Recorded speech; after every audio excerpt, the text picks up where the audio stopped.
పాపాల భైరవుడు రాష్ట్రాన్ని మొత్తాన్ని కొల్లగొట్టేసి ఈ రోజు పోయి ఫామ్ హౌస్లో రెస్ట్ తీసుకుంటూ వాళ్ళ వంది మాగదులను పంపించి మమ్మల్ని తిట్టిస్తున్నారు. ఇది ఈరోజు తెలంగాణ రాష్ట్రంలో ఉన్న పరిస్థితి. అందుకే మా ఆడబిడ్డల నుంచి మా నిరుద్యోగ యువకుల వరకు మా రైతుల నుంచి మా కార్మికుల వరకు నేను ఒక్క మాట చెప్పదలుచుకున్నా. ఖచ్చితంగా ఈ రాష్ట్రాన్ని అభివృద్ధి పదం వైపు నడిపించే బాధ్యత మాది. తెలంగాణ రాష్ట్రంలో జరుగుతున్న తప్పులను ఉన్నట్టుగా మీకు వివరిస్తా. లేని అబద్ధాలను నేను చెప్పను. లేని ఆదాయాన్ని అరచేతిలో వైకుంఠం చూపించను. అరచేతిలో బెల్లం పెట్టి మోచేతి నాకండి అనే అబద్ధాలు నేను చెప్పను. ఉన్న లెక్కలన్నీ అసెంబ్లీలో చెప్తా. రాష్ట్రానికి వస్తున్న ఆదాయం ఎంత, ఆ ఆదాయాన్ని ఎలా సంక్షేమానికి అభివృద్ధికి వాడాలో మీ సూచనలు తీసుకొని ముందుకు వెళ్తా. ఇవాళ కష్టం వచ్చినప్పుడు మీతో కాకపోతే ఎవరితో చెప్పుకుంటామని నేను అడుగుతున్నా. ఇవాళ తెలంగాణ రాష్ట్రం అప్పులో ఊపిలో కూరుకుపోయింది.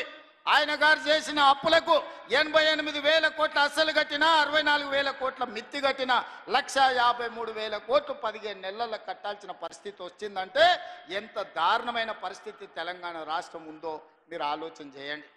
తండ్రి కొడుకులు అంటారు అప్పులుంటే బయటికి చెప్తారా, మళ్ళీ అప్పు ఎట్లా పుడుతుందని.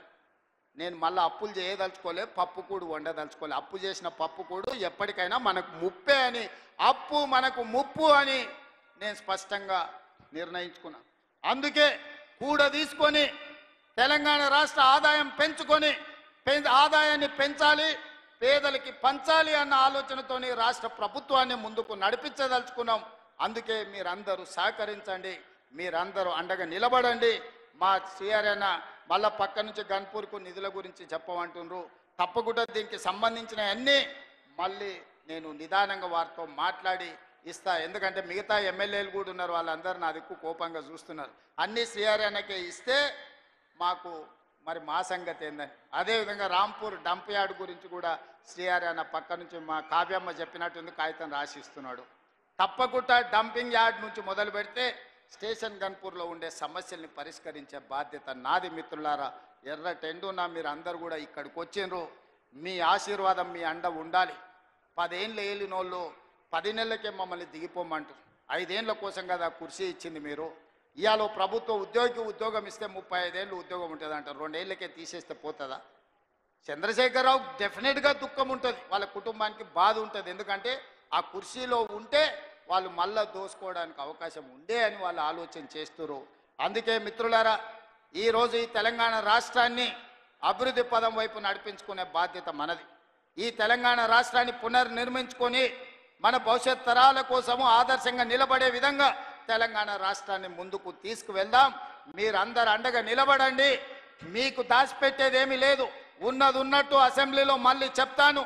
నిన్న కొంత చెప్పిన, గవర్నర్ గారు ప్రసంగంలో సగం చెప్పిన, ఈరోజు ఇంటర్వెల్ మాత్రమే, విరామమే. మళ్ళా బడ్జెట్ పెట్టినాక 19-20 తారీఖులో మిగతా కథంతా మొత్తం చెప్తా. రాష్ట్రంలో ఉన్న కేసీఆర్ చేసిన పాపాల చిట్ట విప్పుతా. మీరందరూ వినండి. ఖచ్చితంగా తెలంగాణ రాష్ట్రాన్ని బాగు చేద్దాం. మనమే చేసుకోవాలి, మనమే నడుము బిగించాలి. మీరందరూ అండగా నిలబడాలి.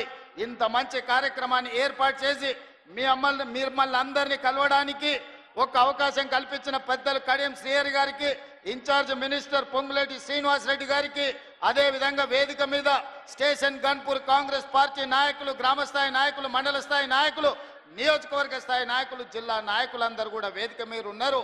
వాళ్ళందరి పేర్లు నేను తీసుకోలేకపోయినా పేరున వాళ్ళకి మనస్ఫూర్తిగా ధన్యవాదాలు తెలియజేస్తున్నా.